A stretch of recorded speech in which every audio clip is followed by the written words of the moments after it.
ಒಬ್ಬರ ಮಹಾನ್ ಸಾಧಕರು ಈ ಕಾರ್ಯಕ್ರಮದ ಮುಖ್ಯ ಅತಿಥಿಗಳಾದಂತಹ ಕೇಂದ್ರ ಬಿಂದುವಾದಂತಹ ಶ್ರೀ ಸಾರಾ ಗೋವಿಂದ್ ಸರ್ ಕೂಡ ಆಗಮನವಾಗಿದೆ. ದಯವಿಟ್ಟು ಜೋರಾದ ಚಪ್ಪಾಳೆಯೊಂದಿಗೆ ಅವರನ್ನು ಸ್ವಾಗತಿಸೋಣ.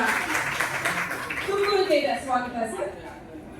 ಇನ್ನಷ್ಟೇ ಸಾಧಕರು ಸರಣೀಯರು ಹಾಗೆ ಈ ಕಾರ್ಯಕ್ರಮದ ಕೇಂದ್ರ ಬಿಂದುಗಳಾದಂತಹ ಮುಖ್ಯ ಅಧ್ಯಕ್ಷರು ಅತಿಥಿಗಳು ಕೂಡ ಆಗಮವಾಗಬೇಕಾಗಿದೆ. ಸ್ವಲ್ಪ ಹೊತ್ತು ಕಾರಣ 50 ಸಾಂಸ್ಕೃತಿಕ ಕಾರ್ಯಕ್ರಮಗಳು ಹಾಗೆ ಕನ್ನಡ ಚಿತ್ರಗೀತೆಗಳನ್ನ ಹೇಳ್ತಾ ಇರೋಣ. ವಂದಿಸೋಣ. ಕನ್ನಡಕ್ಕೆ ಇವನು ಸಾಯುವುದಕ್ಕೂ ಸಿದ್ಧ. ಕನ್ನಡವೇ ನಮ್ಮಮ್ಮ, ಅವಳಿಗೆ ಕೈ ಮುಗಿಯಮ್ಮ.